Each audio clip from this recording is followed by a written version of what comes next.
Good evening. My name is Eric Sumi, and tonight I'd like to share a tribute speech with you. The title of my tribute speech is Tribute to the 442nd Combat Regimental Team. When I think of leaders and leadership, I think of the United States Army's 442nd Combat Regimental Team, made up of Japanese Americans who fought and died in Europe during World War II. Most were not very tall, nor particularly physically strong, but they had heart and a commitment to honor their family and their nation against all odds. Values are at the core of what it is to not only be a leader, but also a contributing member of society.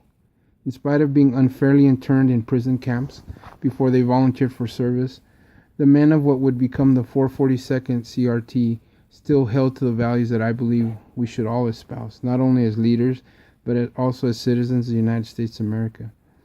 And these are loyalty, duty, respect, selfless service, honor, integrity, and personal courage. Fighting to prove yourself is not always easy. These Nisei, or second-generation Japanese Americans, had to do just that. They had to prove that they could follow others into battle if given a chance to prove their loyalty to the United States. While many, like my grandfather, Tadayoshi Sumi, were imprisoned and too old to be able to serve, their sons were willing to go off to war to prove their love for their country, even at the cost of their own lives if necessary. Many of us could learn from their example. One thing I learned from my uncle Tsutomu Sumi, who was one of the first Japanese American military intelligence soldiers in General MacArthur's army, is that of good followership. The first step in becoming a good leader is being an excellent follower. Good followers and subsequently good leaders choose to want to follow their leaders because of how their leaders inspire, motivate, and foster in each follower the leader's vision of intent.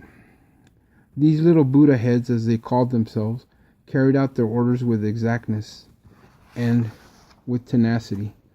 They were fearless fighters and never retreated. They always moved forward.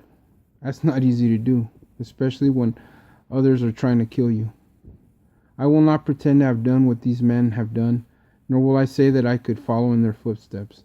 But as a non-commissioned officer in the Air Force, I strive to be a leader that motivates and inspires those under my care to execute the mission to the best of my ability, not through coercion, but because my men have full confidence in my abilities. This same concept can be said for how we treat our fellow citizens and fellow human beings. As neighbors and members of a community, it is our responsibility to motivate and inspire others to do their very best to serve those around them. This is what these men of the 442 did each day, not for glory or honor, but for each other, and in the process became the most highly decorated American unit of World War II. How did they do it when most of their loved ones were interned? Why didn't they give up, not knowing if their loyalty would be questioned at a later date? They did it because they believed in commitment, they believed in duty, and above all, they believed in loyalty to a country, to their country, the United States.